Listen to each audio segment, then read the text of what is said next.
Hello my dear students, welcome back to my class. Myself Saloni Singh और हम कर रहे हैं एनसीईआरटी का solution for chapter number 2, solution itself. Yes my dear students, तो इस पर्टिकुलर चैप्टर पे ऑलरेडी 2 वीडियो लेक्चर्स अपलोडेड हैं जो कि इन टेक्स्ट के कंप्लीट सोल्यूशन के ऊपर बेस्ड है। जिन भी बच्चों को फिजिकल केमिस्ट्री के न्यूमेरिकल सॉल्व करने में प्रॉब्लम होती है, trust me, this is my guarantee, your ma'am guarantee कि भाई जाइए, प्लेलिस्ट विजिट करिए। एक बार सॉल्यूशन देखने के बाद अगर आपको चीजें समझ में नहीं आई तो मेरा नाम बदल दीजिएगा।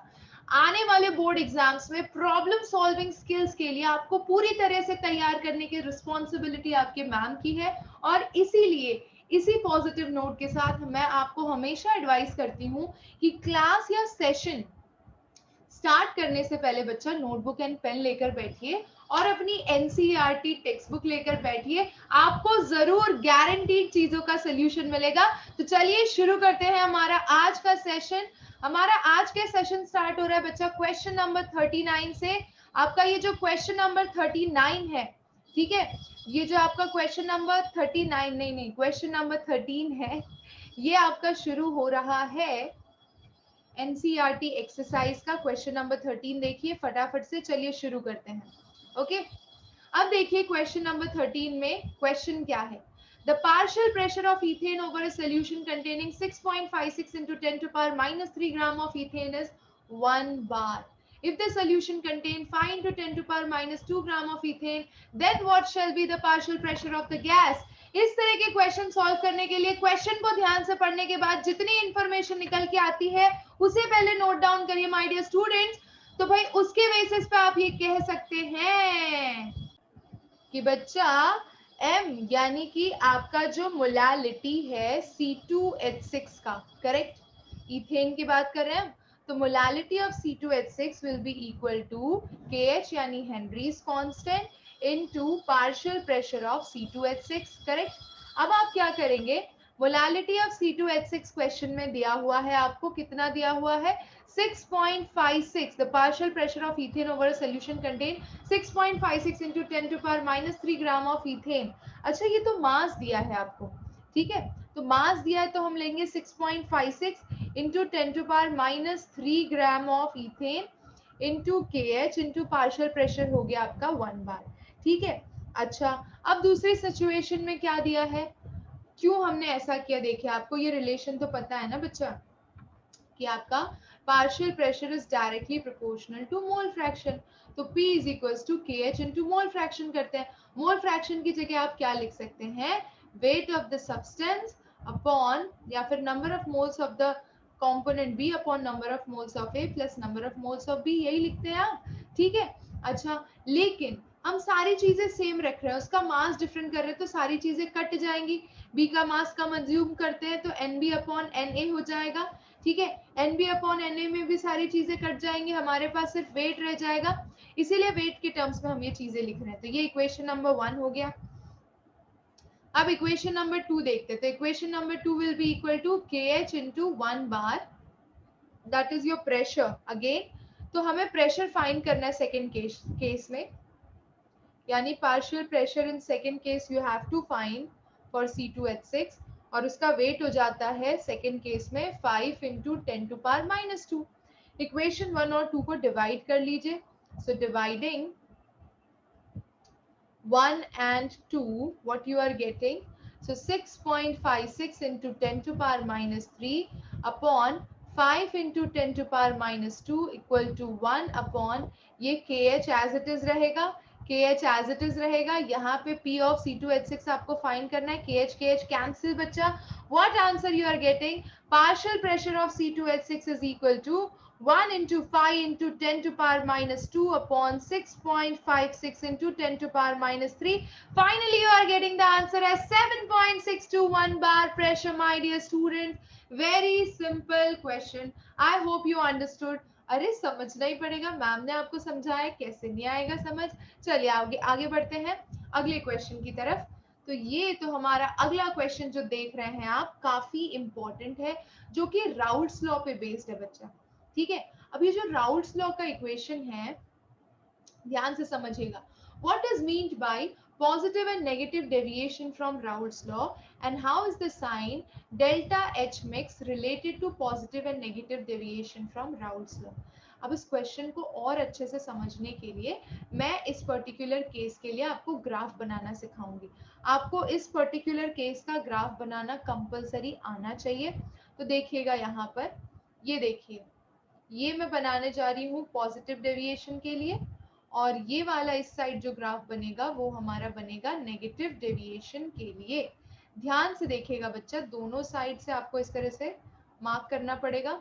And what you have to do is you have to make a standard condition. So I will make a dotted line. I can't make, fine, so I will make a straight line like this, ठीक है, and I will make a straight line like this, and I will make a straight line like this. In the same way, second case also I will do the same. So this and this, and here we have this. This is the ideal condition. अब अगर positive या negative deviation आपको देखना है तो जरा मैं curved line ले लेती हूँ। और बच्चा कर्व्ड लाइन पे अब देखिए आप किस तरह से चीजों को रिप्रेजेंट करेंगे। तो यहाँ पे आप रिप्रेजेंट कर रहे हैं मोल फ्रैक्शन, ठीक है। मोल फ्रैक्शन इधर से इधर जा रहे हैं तो काई ए का इंक्रीज हो रहा है, और इधर से जा रहे हैं तो काई बी का डिक्रीज हो रहा है, ठीक है। इधर काई ए इंक्रीज हो रहा है, इधर काई बी इंक्रीज हो रहा है, यानी मैं अगर इधर वैल्यू लिखूं तो chi A will be 0 and chi B will be equal to 1। Opposite side पे जाऊं तो chi A is equals to 1 and chi B is equals to 0, correct. अब देखिए, अगर ये पॉजिटिव डेविएशन है तो हमें पता है कि the pressure of the component है ना, that will be slightly higher, PA is slightly higher than the original condition. In the same way, PB will also be higher than the original condition. The total pressure will be higher than the net pressure. So this is the vapor pressure of the solution. Vapor pressure of solution, correct? Okay. अच्छा बच्चा, अब यहाँ पे आपको और क्या ध्यान रखना है, ध्यान से देखिएगा। इस साइड से तो आपने वेपर प्रेशर मेजर करना है, और ये हो गया आपका positive deviation from Raoult's law. इधर आ जाते हैं नेगेटिव डेविएशन पे। अगेन नीचे हम क्या रिप्रेजेंट कर रहे हैं, mole fraction. Mole fraction represent कर रहे हैं बच्चा, तो ये काई ए इक्वल टू 1 और यहाँ पे काई बी इक्वल्स टू 0 है। यहाँ पे आप ले लीजिए काई A is equals to 0 and chi B is equals to 1, ठीक है। काई ए इधर जाने पे इंक्रीज हो रहा है और काई बी इधर जाने पे इंक्रीज हो रहा है। इधर आपने ले लिया है वेपर प्रेशर, और आपको पता है कि नेगेटिव डेविएशन में क्या होता है, नेगेटिव डेविएशन में बच्चा partial pressure of that particular component decreases. तो ये तो हमने पीए का लिया था, तो पीए नॉट और ये पीबी नॉट कंडीशन थी, तो यहाँ पे वही सारी चीजें डिक्रीज हो जाएंगी। तो आप कर्व इसका नीचे की तरफ से बनाएंगे, ठीक है, इस तरह से नीचे की साइड पे। ये तो total vapour pressure of solution will also decrease, vapour pressure of solution will also decrease. तो इस तरह से आपका ग्राफ आएगा। अच्छा, अब ये सारी चीजें मेंशन करने के बाद आपको और भी कई इंपॉर्टेंट चीजें यहाँ पे मेंशन करनी पड़ेंगी। सो while writing your answer, keep in mind the things which I am telling you. Those things you have to keep in mind बच्चा। क्या क्या है वो, पॉजिटिव डेविएशन के कंडीशन में क्या होता है कि the partial pressure of each component, partial pressure of each component, यानी कि PA की बात करो या PB की बात करो, each component is higher than the calculated from Raoult's law, is higher than what is calculated from Raoult's law, ठीक है। तो Raoult's law से जो हमने कैलकुलेट किया है उसके कंपैरिजन में you can say that they have slightly higher pressure। यहाँ पे वही चीज ऑपोजिट वे में लिखेंगे कि partial pressure of each component is lower than what is calculated from Raoult's law. दोनों चीजें क्लियर हो गई। इसमें एग्जाम्पल मेंशन कर दीजिएगा आप। तो एग्जाम्पल किसका मेंशन करेंगे मैम, आप बता दीजिए। लो भाई, तो एग्जाम्पल दे दीजिएगा बच्चा। इसमें CCl4 हो गया, क्लोरोफॉर्म के साथ इथेनॉल ले लो, क्लोरोफॉर्म एंड इथेनॉल, या फिर मिथेनॉल ले लो, जैसा भी आपको अच्छा लगे। एसीटोन एंड इथेनॉल ले लो। तो ये कुछ कॉमन एग्जाम्पल हैं जो पॉजिटिव डेविएशन दिखाते हैं। नेगेटिव डेविएशन में आप एग्जाम्पल्स ले लीजिए। You can take the example of acetic acid and pyridine. Acetic acid and pyridine. ठीक है, और भी बुक में बहुत सारे एग्जाम्पल्स है, तो जो आपको अच्छा लगे, chloroform and benzene, all those things you can take. ये जो भी टर्म लिखा है मैंने, इसको शॉर्ट में कैसे रिप्रेजेंट करते हैं, ये सारी चीजें भी जानना जरूरी है। एक और इम्पॉर्टेंट क्वेश्चन है इसके अंदर, enthalpy of mixing related to positive and negative deviation from Raoult's law. तो भाई इस केस में आपकी एंथैल्पी ऑफ मिक्सिंग बच्चा पॉजिटिव आती है। ऐसा क्यों आता है? बिकॉज ये जो प्रोसेस होगी आपकी एंडोथर्मिक प्रोसेस है, क्योंकि जो नया फोर्स ए बी डेवलप होगा, that A B force are weaker as compare to solute and solvent interaction. ध्यान से समझिए क्या बोल रही हूं मैं। यानी कि जो सल्यूट और सॉल्वेंट का इंटरैक्शन था, that was quite stronger than solute and solvent interaction.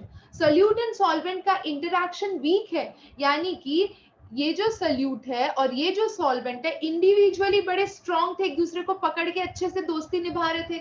लेकिन जैसे ही उन दोनों को मिक्स किया गया कि सल्यूट और सॉल्वेंट तुम दोनों दोस्ती करो, यानी ए और बी तुम दोनों दोस्ती करो, तो इन दोनों की दोस्ती बड़ी वीक थी। और वीक होने की वजह से जब दोनों को मिक्स किया गया, तो क्योंकि इनके बीच में फोर्स ऑफ अट्रैक्शन कम था, इसीलिए मिक्स करने के बाद इनका वॉल्यूम थोड़ा सा इंक्रीज हो गया, और इसीलिए इनका enthalpy of mixing is positive. यहाँ पे आपको एंथैल्पी ऑफ मिक्सिंग नेगेटिव दिखेगी बच्चा। क्यों नेगेटिव दिखेगी? क्योंकि यहाँ पे आपका सल्यूट सॉल्वेंट इंटरैक्शन है वो स्ट्रॉन्गर है सल्यूट एंड सॉल्वेंट इंटरैक्शन के कंपेयर में। यानी कि आपका solute solvent interaction is quite strong. अगर वो एक दूसरे को स्ट्रॉन्गली अट्रैक्ट करते तो उनका वॉल्यूम कम हो जाएगा, और वॉल्यूम कम हो जाएगा बच्चा तो मिक्स करने के बाद आपकी एंथैल्पी नेगेटिव आएगी। तो that's all about Raoult's law. आपको इसी तरह से एग्जाम में आए तो you have to present it everything what I have written on the screen.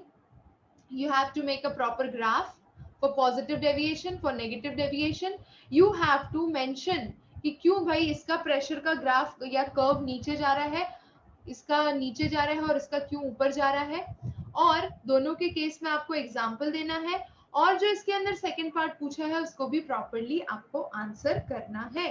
ठीक है, आई होप यू अंडरस्टूड। चलिए अब बढ़ते हैं हम अगले क्वेश्चन की तरफ, अपने अगले क्वेश्चन की तरफ माय डियर स्टूडेंट्स। सो मैंने स्क्रीन क्लियर कर दिया। अगर आपको स्क्रीनशॉट लेना था तो आप हल्का सा बैक जाकर स्क्रीनशॉट क्लिक कर लीजिए। चलिए let's move to the next question. Yes बच्चा, so next question on the screen you can see question number 2.15, very important question बच्चा।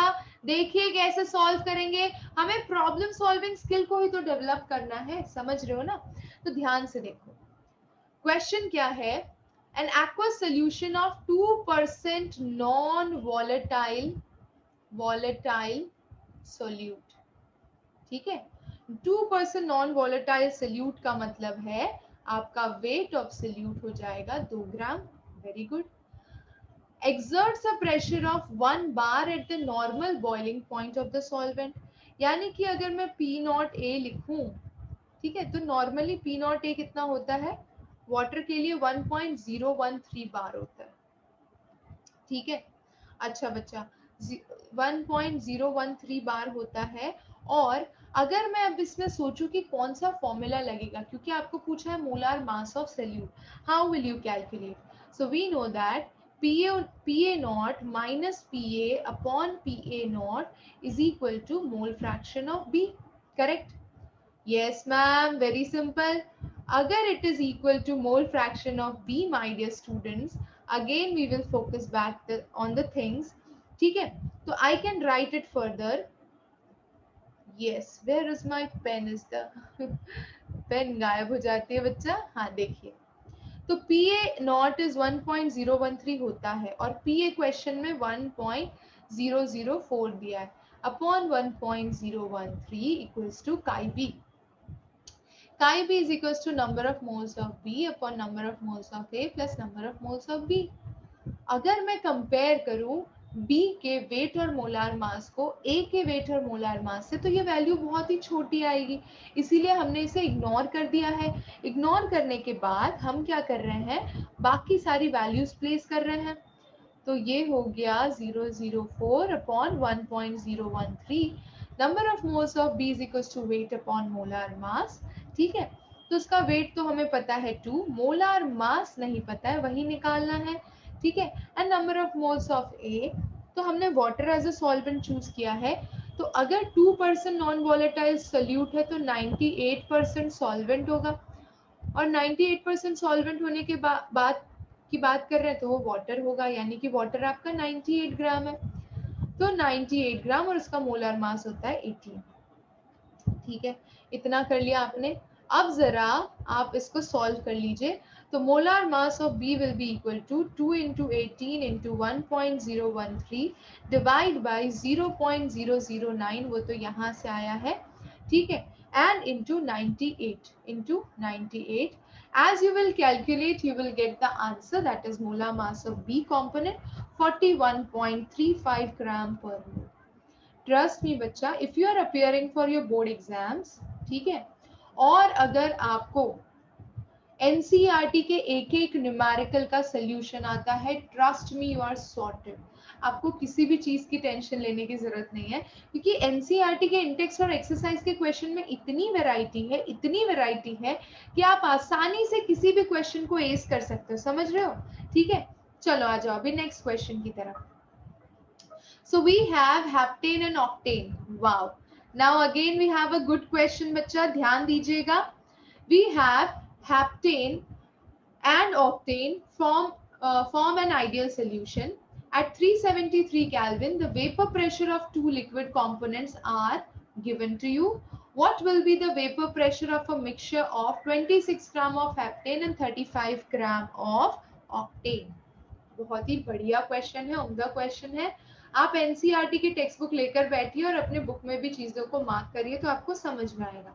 तो ये है आपके एनसीईआरटी का एक्सरसाइज का क्वेश्चन नंबर 16. ध्यान से देखिए. सो वी हैव बच्चा P naught of heptane that is equals to 105.2 kelvin pascal, 2 kilo pascal sorry. ठीक है, P नॉट दिया है हेप्टेन का एंड P नॉट दिया है ऑक्टेन का. प्योरेस्ट फॉर्म में इनके प्रेशर्स दिए हैं. So that is 46.8 kilopascal. Very good. Okay. We know that number of moles of heptane अगर मुझे कैलकुलेट करना है तो मुझे उसका मास लेना पड़ेगा और उसका मोलर मास लेना पड़ेगा. तो 26 divide by molar mass of heptane you can calculate. So heptane is C7H14 15 16. Correct. इसको सॉल्व करिए. 12 into 7 plus 16, 7 to the 14, 4, 8, and then you have 16, yani you are getting 100. Okay, so place 100 over here. You will get number of moles of heptane. In the same way, number of moles of octane निकाल लेते हैं. ठीक है, अब number of moles of octane निकालने के लिए you have 35 upon 114. Correct. Octane आपको पता है ना, C8H 18 होगा. मास रखिए, आपको पता चल जाएगा. सबकी वैल्यूज रखेंगे तो आपको नंबर ऑफ मोल्स मिल जाएंगे. अब मुझे इसका मोल फ्रैक्शन निकालना है. सो मोल फ्रैक्शन ऑफ हेप्टेन अगर मैं पहले निकालती हूँ तो हेप्टेन के नंबर ऑफ मोल्स पहले लिखूंगी. 26 upon 100 upon 35 by 114 plus 26 upon 100. Correct. अब जरा इसको सॉल्व कर लीजिए. So mole fraction of heptane you are getting it as, solve this quickly. तो हमें नीचे का डिनोमिनेटर वगैरह सेम करना पड़ेगा. You will get 26 into 114 upon 26 into 114 plus 3500. Solve करिए, आपको पक्का ये आंसर मिलेगा. ठीक है, अब इसको मल्टीप्लाई करिए. I'm giving you few seconds so that you can try on your own. एक काम करिए, वीडियो को पॉज कर लीजिए and then try solving it on your own. You will be definitely succeeding. You will get your answer. Don't worry. So 2964 divide by 2964 plus 3500. ठीक है. So what you are getting is 2964 upon 6464, approximately 0.458. Correct. That is, अब अगर मुझे इसमें निकालना मोल fraction of octane तो that will be 1 minus heptane का mole fraction, यानी कि 1 माइनस 0.458 है ना. and 1 minus 0.458 you are getting it as 0.542. Correct, खत्म, इतना हो गया। अब इतना होने के बाद मैम आगे क्या करना है? बच्चा सिंपल है, टेंशन ना लीजिए बिल्कुल भी, हम आपको सिखाएंगे, ठीक है। तो अगर मुझे अब यहाँ पर निकालना है, I will write it here, I will change the pen so that you can understand better. So let's take red colour, okay. अब देखिए आगे क्या करना है। आपने नंबर ऑफ मोल्स दोनों के निकाल लिए, तो अब आपको प्रेशर ऑफ हेप्टेन निकालना है। That will be equal to mole fraction of heptane into P naught of heptane, correct? So mole fraction of heptane कितना है? 0.458 and P naught of heptane है 105.2. मल्टीप्लाई करिए, आपको मिल जाएगा 48.18 किलो पास्कल, खत्म। इन the same वे आपको निकालना है ऑक्टेन के लिए, सेम, उसका मोल फ्रैक्शन कितना है बच्चा? 0.542 और उसका प्रेशर कितना है? 46.8। मल्टीप्लाई करिए, आपको आंसर मिल जाएगा 25.36 किलो पास्कल, करेक्ट। अब P टोटल निकालना है, तो P total will be equal to P of heptane plus P of octane. तो कितना है? 48.18 plus 25.36, you will be getting your answer 73.54 kilo Pascal, bachcha. I hope you got your answers and you enjoyed solving this question just like your ma'am enjoyed doing it. Let's move to the next slide. I hope you understood. Understood, then please comment in the comment section. I'm waiting for your response. Yes, let's move to the next question. Question number 2.17 बच्चा। Okay, अब जरा ध्यान से देखिए इस question के अंदर आपको क्या करना है। हाँ जी, ये the vapor pressure of water is given to you 12.3 kilopascal at 300 Kelvin. You have to calculate vapor pressure of 1 molar solution of non-volatile solute. Very simple. चलिए देखते हैं कैसे होगा। तो बच्चों, we know that mass of solution is equal to mass of solvent 1 molar दिया है ना, non volatile solute is present in it ना, तो that's why we can say that। तो इसके अंदर एक और स्टेटमेंट मैं देना चाहूंगी इससे पहले कि मैं आगे बढ़ूं, है ना। तो ये चीज कैसे हुई? मास of solution becomes mass of solvent, ये कैसे किया आपने? तो आपको दिया है क्वेश्चन के अंदर 1 मोलार सोल्यूशन, करेक्ट। अगर आपके पास 1 मोलार सोल्यूशन है, that means it consist of 1 mole of solute that is dissolved in 1 kg of solvent, correct है ना। अगर मैं डेंसिटी इक्वल टू 1 ले लेती हूँ बच्चा, डेंसिटी 1 ग्राम पर ml ले लेती हूँ, so we can easily then say that mass of solution will become equal to mass of solvent, correct. अब अगर ये चीज हो गई है आपकी, तो further we can move that mole fraction of solute निकालते हैं अब। So mole fraction of solute बच्चा, that will be equal to, that is your chi b, है ना। So chi b will be equal to mass of solute, number of moles upon weight upon molar mass, और यहाँ पे भी weight upon molar mass। तो weight upon molar mass, weight upon molar mass is basically molality only, क्योंकि mass of solute and mass of solution and solvent is same। समझ रहे हो क्या बोल रही हूँ मैं? mass of solution, mass of solvent same है। तो अगर मैं number of moles is equal to weight upon molar mass लिखती थी सोल्यूट का, और अगर डेंसिटी 1 है, तो मैं इसको क्या अज्यूम कर सकती हूँ? मोलालिटी अज्यूम कर सकती हूँ ना, ठीक है। तो molality of solute upon molality of solute plus, यानी mass upon 1000 by molar mass of A. चलो वैल्यूज रखो, 1 molar upon 1 molar plus 1000 upon 18, तो 55.5 आता है। तो chi b you will be getting 1 upon 56.55 आएगा। अब देखिए PA naught minus PA upon PA naught, that is equals to chi b होता है ना। वैल्यूज प्लेस करिए 12.3 minus P A upon 12.3 is equal to 1 by 56.55 correct. अब इसको solve करिए, है ना। This you need to solve and you have to calculate P A. So ये क्या है 12.3 minus P A is equals to 12.3 upon 56.55. At the end, what you will be getting? So PA you are getting as 12.3 minus 12.3 upon 56.55. That is 12.0825 kilopascal. Finish? Done? Very good, very good, very good. Let's move to the next question. Let's come to the next question. Okay. Now, as you can see in question number 18, what we are going to do, बच्चा ध्यान दीजिएगा. Calculate. Pay attention, pay attention, pay attention. Don't get distracted. We have to finish the exercise. So question number 18, look here.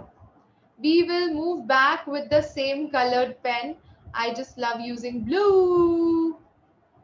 Okay, yes. Let's use black for some time, okay? See. So calculate the mass of non-volatile solute which should be dissolved in 114 gram octane to reduce its vapor pressure to 80%. Wow, this is a question. Again, you'll use same formula. PA naught minus PA upon PA naught is equals to kai bhi bacha. Then you can write 100, है ना। 100 होगा total pressure 100 होगा। क्यों? क्योंकि 80% vapour pressure reduce हो रहा है, तो 100 माइनस 80 अपॉन 100, ठीक है, दैट इज इक्वल टू काई भी बच्चों, काई भी कितना होगा, weight of B upon molar mass of B upon weight of A upon molar mass of A plus weight of B upon molar mass of B. अब इसके कंपेयर में इनका तो बहुत छोटा वैल्यू आता है बच्चों, very small value. So what you can do further, 20 by 100 this is equals to weight of B. weight of B कितना दिया है हमें कैलकुलेट करना है मैम, अपॉन मोलार मास, तो भाई मोलार मास 40 ग्राम दिया, लगता है ये NaOH है, डिवाइड बाय बच्चा weight of B upon molar mass of B, इसको तो इग्नोर मार दिया। दूसरा कंपोनेंट क्या है, पानी, अरे ऑक्टेन है, ऑक्टेन, तो ऑक्टेन 114 ग्राम दिया है और मास भी 114 होगा। तो as you will solve you will get 20 by 100, 2 5s are 10, that is equals to weight of B upon 40 into 114 into 114, 114 114 cancel, weight of B will be equal to 40 by 5, and you know that 5 8s are 40, my 5, oh shit, I think it should be 50, something like that. Yes okay, कुछ गड़बड़ी हो गई है हमसे। सो wait of B कितना आएगा बच्चों, 5 8 होगा, तो वेट ऑफ बी 8 ही आएगा, करेक्ट। 8 ग्राम आ रहा है सबका आंसर, 8 ग्राम आना चाहिए, ठीक है, समझ गए। Okay, now let's move to the next question. Let's move to the next question. Okay, here it is. So a solution containing 30 gram of non-volatile solute, exactly 90 gram of water, has a vapor pressure this. Further, 18 gram of water is then added to the solution and the new vapor pressure becomes 2.9 kilopascal. अब हमें क्या निकालना है, molar mass of solute. Okay, चलिए देखते हैं कैसे निकालेंगे। क्वेश्चन थोड़ा सा लंबा है लेकिन हमें घबराना नहीं है। ओके, देखिए, तो फर्स्ट पार्ट को हम सॉल्व करेंगे, है ना। मोलार मास ऑफ सोल्यूट निकालना है। We know that P naught A minus PA upon P naught A is equal to chi B, and that is equals to weight of B upon molar mass of B upon weight of A upon molar mass of A plus weight of B upon molar mass of B। इतना लिखने का half marks मिलता है आपको, ठीक है। अब इसको मैं लिख सकती हूँ 1 minus PA upon P naught A is equals to, अब इसका तो हम अज्यूम जीरो ही कर ले रहे हैं हर बार कैलकुलेशन को इजी करने के लिए। तो हम ले लेते हैं weight of non volatile solute 30 ग्राम दिया है और उसका मोलर मास हमें कैलकुलेट करना है। एंड वेट ऑफ ए यानी कि 18 ग्राम वाटर की बात हो रही है, 90 ग्राम इनिशियली था वो, और उसका मोलर मास हो जाएगा 18 gram. So here I can place 1 minus PA कितना दिया है बच्चा, तो पीए दिया है आपको 2.8 किलो पास्कल, करेक्ट, 2.8 ले लिया। पी नॉट ए हमें निकालना है, ठीक है, that is equals to this becomes 30 upon m into 90 into 18, है ना, 3 3 9, 3 6 18, ठीक है। तो यहाँ पे आपको 6/m मिला। So solve this, solve this. So this become 2.8 upon P naught A is equal to 1 minus 6/m, ऐसा कर ले, ठीक है। तो ये हो जाएगा m माइनस 6/m is equal to 2.8 upon P naught A, correct बच्चा। अच्छा, अब फर्दर इसी तरह से हम एक और केस कर सकते हैं। ये 2.8 किलो पास्कल का लेके क्या, आप ऐसे ही 2.9 किलो पास्कल की पूरा रिलेशन निकाल सकती हैं उसी वे में। I will show you how to do it, ठीक है, देखिए ध्यान से। So 1 minus 2.9 upon P naught A will be equals to 30 upon M। और दूसरी बार में वाटर का मास आपको कितना लेना है, तो 108, ठीक है, 108 लेंगे आप अपॉन 18, करेक्ट। अब सॉल्व करिए इसको further, you will be getting this, when you solve this you will be getting बच्चा 2.9 upon P naught A, that is equals to m minus 5 upon m। यानी ये इक्वेशन नंबर 2 मिली आपको, ये equation number 1 मिला, correct. अब further आप इसको कैसे सॉल्व करेंगे, सो हम एक काम करते हैं, दोनों इक्वेशंस को डिवाइड कर लेते हैं। So dividing first and second, dividing first and second, what you are getting, so 2.8 upon 2.9 is equals to m minus 6 upon m minus 5, correct. Further you can do it, 2.8 m minus 5 is equals to 2.9 m minus 6. Solve this further, so you are getting 2.8 m minus 14 is equals to 2.9 m minus 17.4. So you are getting 0.1 m equals to 3.4. So m you are getting it as 34, 3.4 upon 0.1. So that will be into 10, basically 34 grams. Correct? Molar mass निकल गया आपका. So molar mass of solute you have calculated. First part is hence solved and hence done. Okay. Now come to the second part. So you have to calculate vapor pressure of water at 298 Kelvin, and you can use any of these equations. Let's use this first one, this one. Okay, let's place all the values of molar mass, you will get the answer. So in this particular equation you are going to place m की जगह पे 34 minus 6 upon 34 equals to 2.8 upon P naught A, ठीक है। So you will be getting, solve करिए इसको, solve करिए quickly, I am giving you 2 minutes, just do it, and you will be getting 34 minus 6, and accordingly when you solve this you will be getting 3.4 kilopascal, ठीक है। तो बच्चा आपने कर लिया, स्मार्ट तो हो ही, आ गया ना आंसर, बस तो खत्म करो। तो हम ये बोल सकते हैं कि vapour pressure of water at 298 kelvin is बच्चा 3.4 kilo pascal. I hope you understood. चलिए अब हम बढ़ेंगे अगले प्रश्न की तरफ बच्चों, और हमारा अगला प्रश्न है, ये रहा आपकी कंप्यूटर स्क्रीन पर, ठीक है। तो हमारे पास है क्वेश्चन नंबर 20, और क्वेश्चन क्या कहता है कि a 5% solution by mass of sugar cane in water has freezing point of 271 Kelvin Calculate the freezing point of 5% glucose in water if freezing point of pure water is 273.15 Kelvin. Listen carefully. How to solve such type of question? ये आता है, ये आया हुआ है, all India 2015 का question है बच्चा, बिल्कुल टेंशन मत लीजिए, हम एकदम इजीएस्ट वे में सॉल्व करेंगे, ठीक है। So we know that delta T F is equal to K F into M होता है, बचपन से पढ़ते आ रहे हो, ठीक है। अब जरा डेल्टा टी एफ निकाल तो ले, मैम दिया कहाँ है।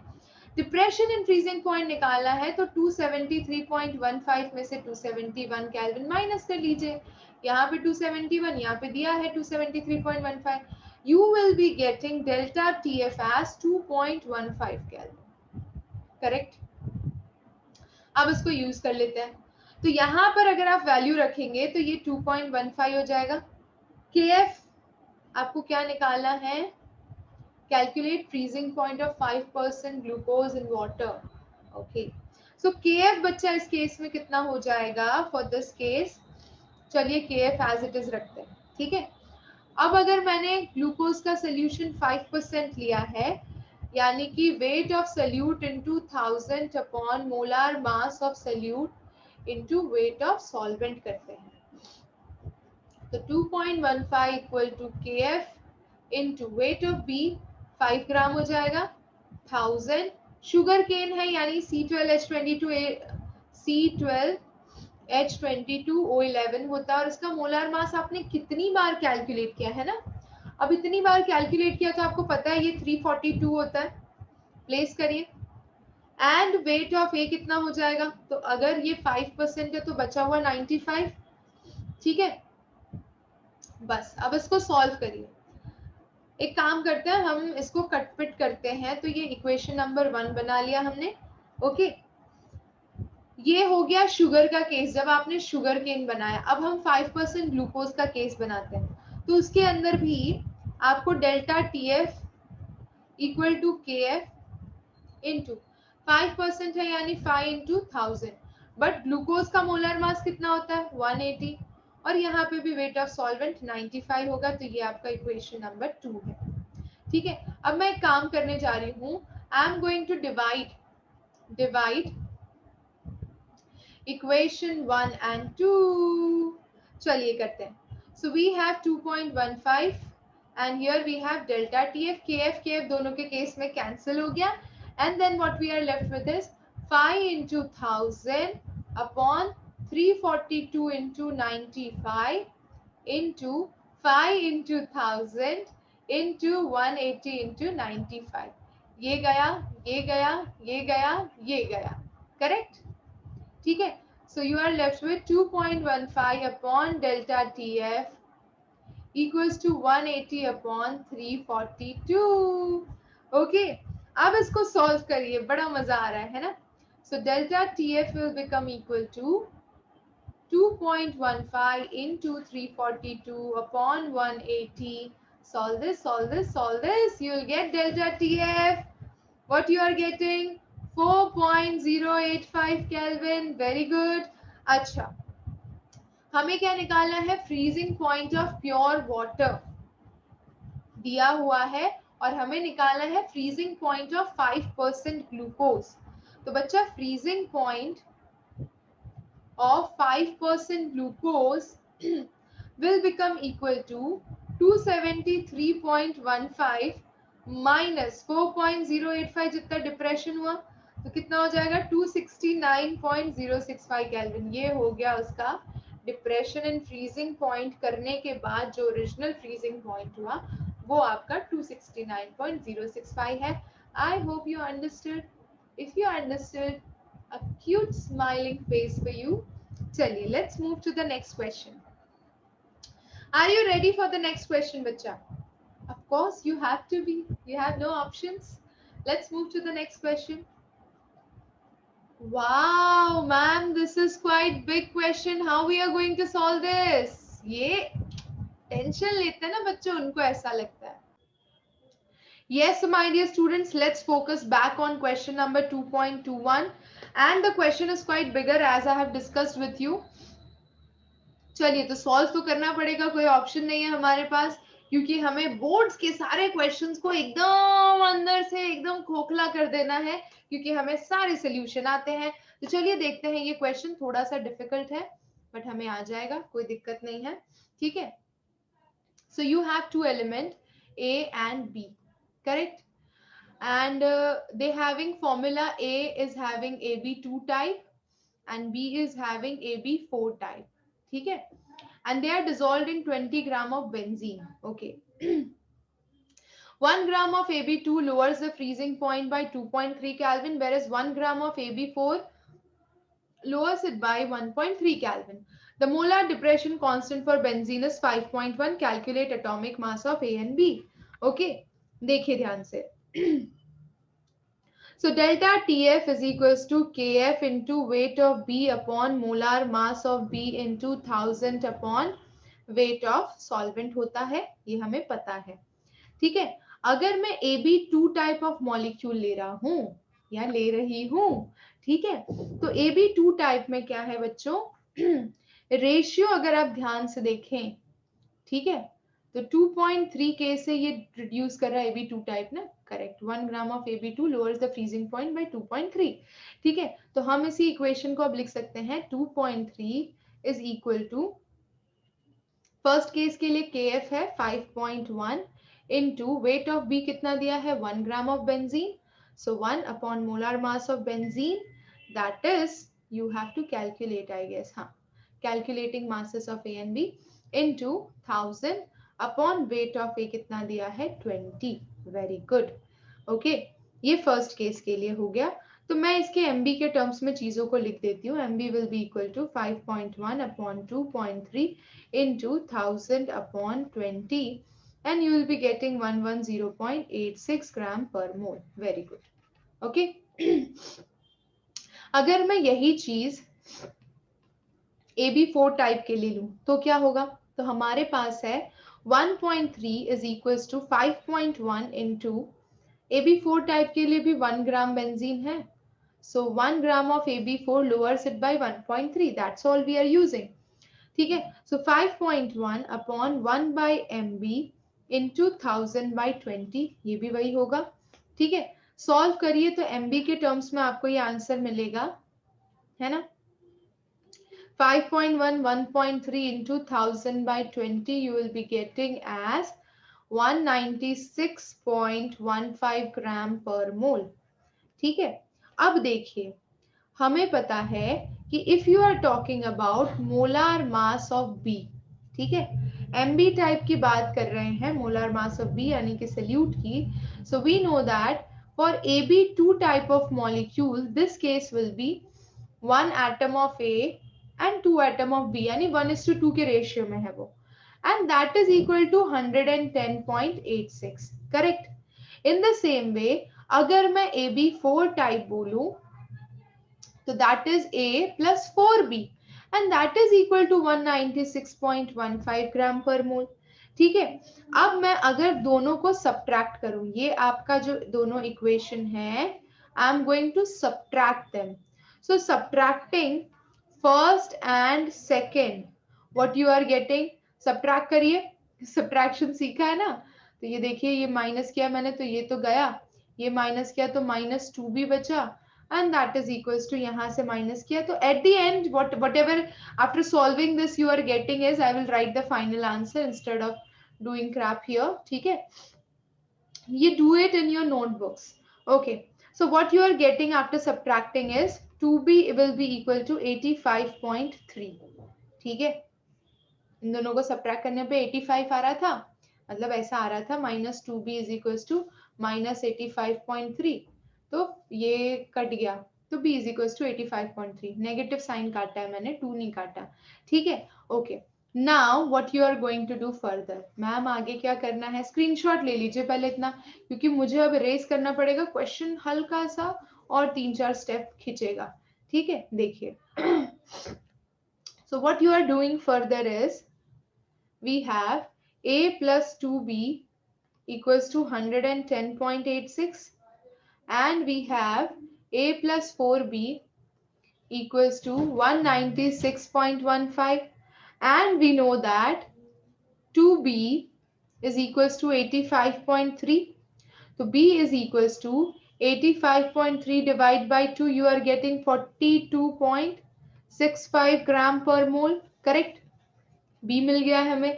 अब हम चाहते हैं कि इस b को कहीं पे भी एक इक्वेशन में प्लेस कर लिया जाए.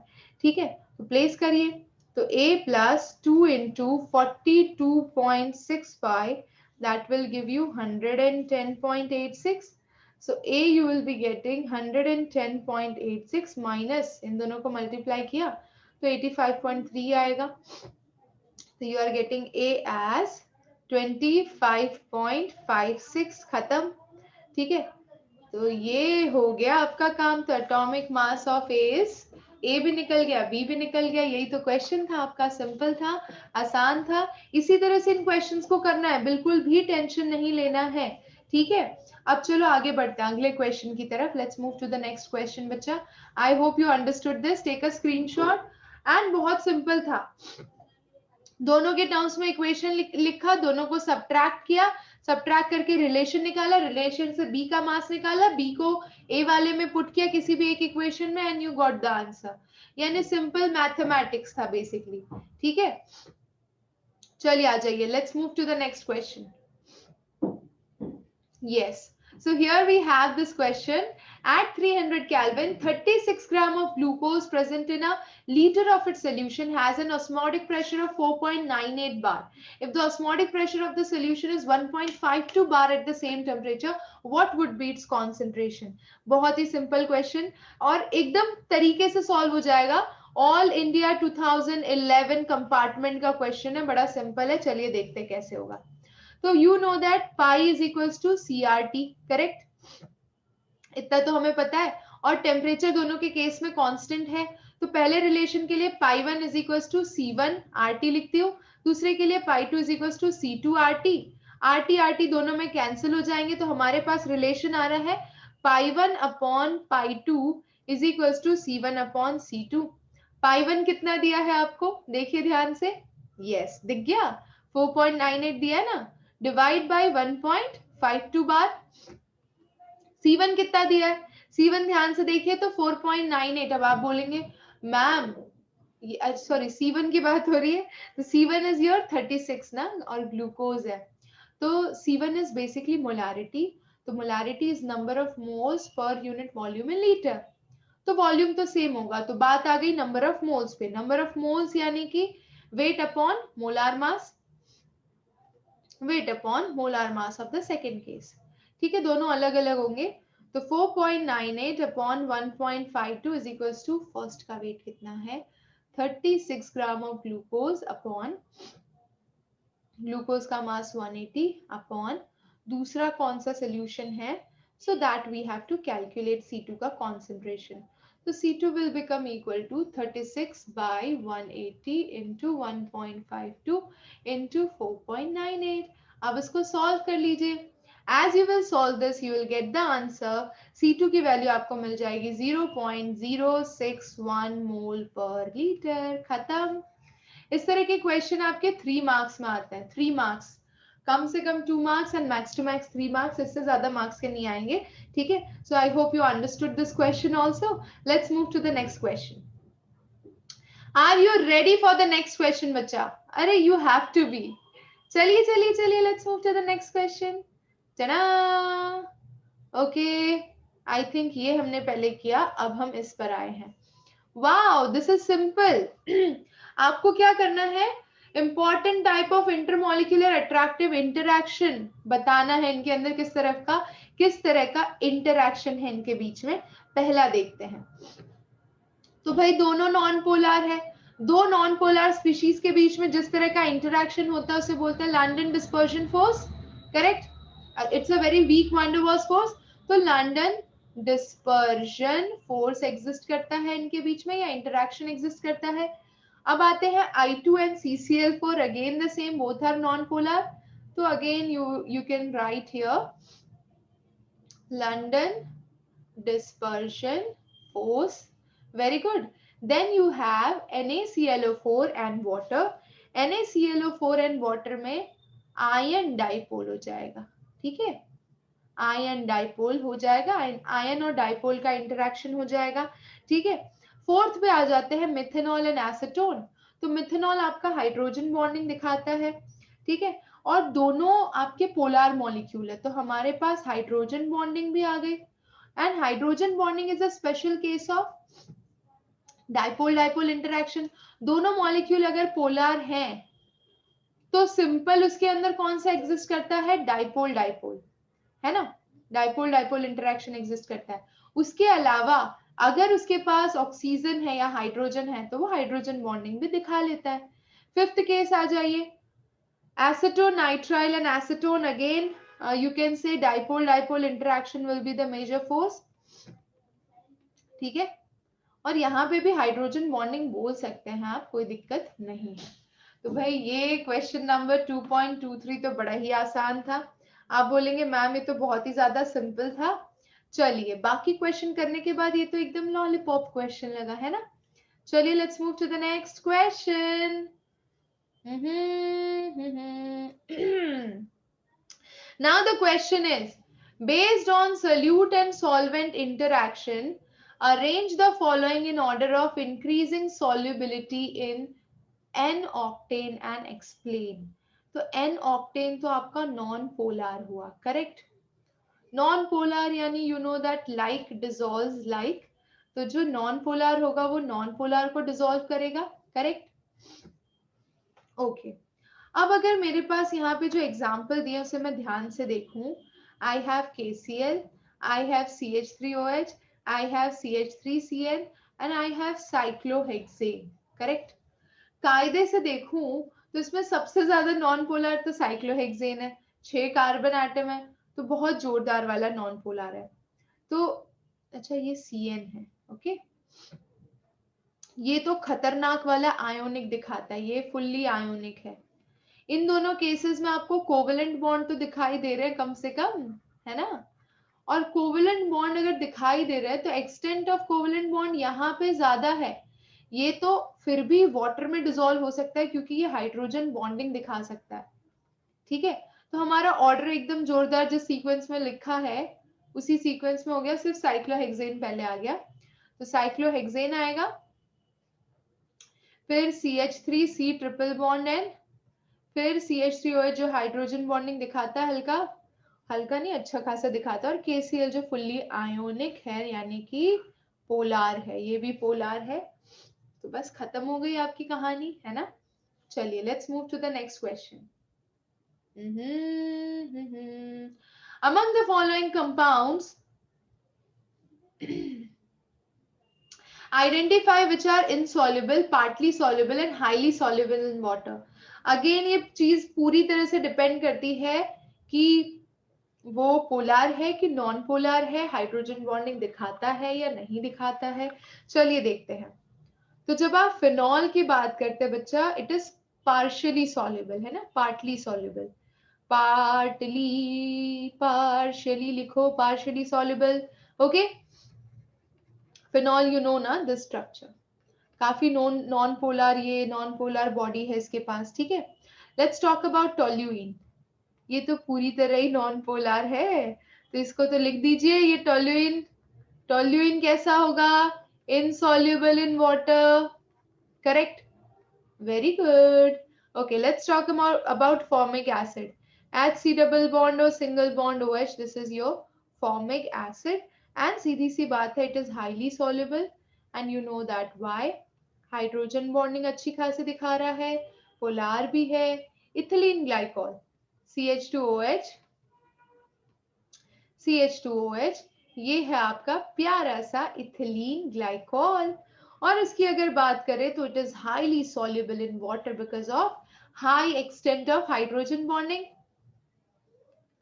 highly soluble in water. Very good. Let's talk about chloroform, CHCl3. This is your chloroform, and what you can say, non-polar species है due to its geometry, तो polarities की cancel out हो जाती है और इसी वजह से जीरो, और इसी वजह से ये insoluble in water है, ठीक है। Let's come to the next case, pentanol. Pentanol partially soluble होगा, you can say that partially soluble.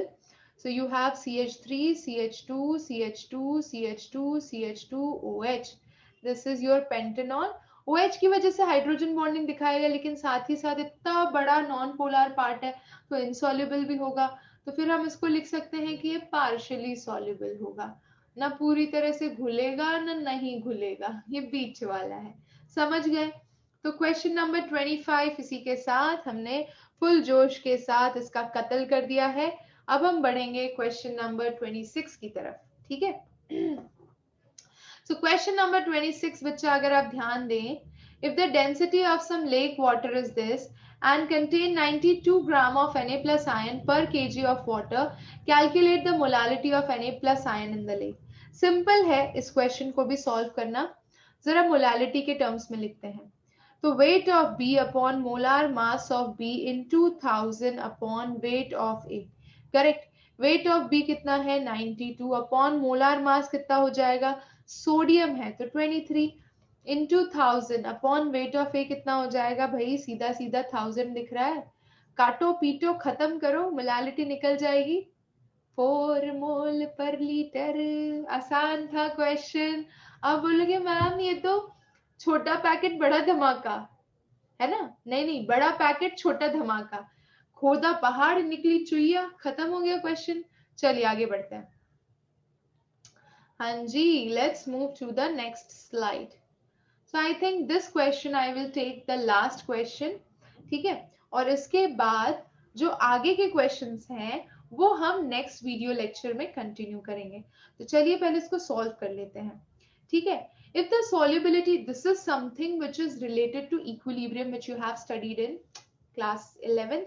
So if the solubility product of CuS is given, calculate the maximum molarity of CuS in aqueous solution. देखिए ध्यान से, you have KSP. KSP is equals to 6 into 10 to power minus 16, correct? And you know that CuS is equals to Cu2 plus plus S2 minus, correct. अब जरा ध्यान से देखने जाएं हम, ठीक है। ओ नहीं नहीं, हमने जरा यहाँ पे बीच में प्लस साइन नहीं आएगी बच्चा, जरा हम ड्राइंग क्लियर कर लेते हैं। We will write it again, don't worry, okay. Yes, 1 minute, okay okay, yes, here it is. So you know that your KSP is equals to 6 into 10 to power minus 6. And you know that how CuS ionize? ठीक है, so when it will ionize, it will give you Cu2 plus plus S2 minus. This is the product. How I will represent it? So KSP will be equal to Cu2 plus ion and यहाँ पे S2 minus ion, correct? KSP is given to you as 6 into 10 to power minus 16 and that is equals to, इसको S consider कर लीजिए, इसको S इसकी solubility, तो ये S square हो गया equal to 6 into 10 to power minus 16, तो S will be equal to root of 6 into 10 to power minus 16, तो S is equal to, root निकाल लीजिए, root of 6 into 10 to power minus 8, so root of 6 is 2.44 into 10 to power minus 8 molar। आ गया answer. इसी के साथ हम आज का सेशन यहीं पे वाइंड अप करते हैं। मिलेंगे हम नेक्स्ट क्लास में with more such questions and we will try to finish our chapter number 2 solutions का solutions. So yes my dear students, आपको क्या करना है मैं बताती हूँ। What you have to do, you have to like, share and subscribe if you are enjoying the sessions। अगर आपको सब कुछ समझ में आ रहा है, बड़ा मजा आ रहा है, तो लाइक करिए, शेयर करिए, सब्सक्राइब करिए। एक और इम्पॉर्टेंट चीज, डिस्क्रिप्शन में एक लिंक दी है, लिंक पर जाकर क्लिक करिए और इसी तरह के free study material related to all competitive exams, JEE NEET, Mains, Advanced and board exams. You can access all the study material free of cost. So what are you waiting for? Just go and download the application that is free of cost.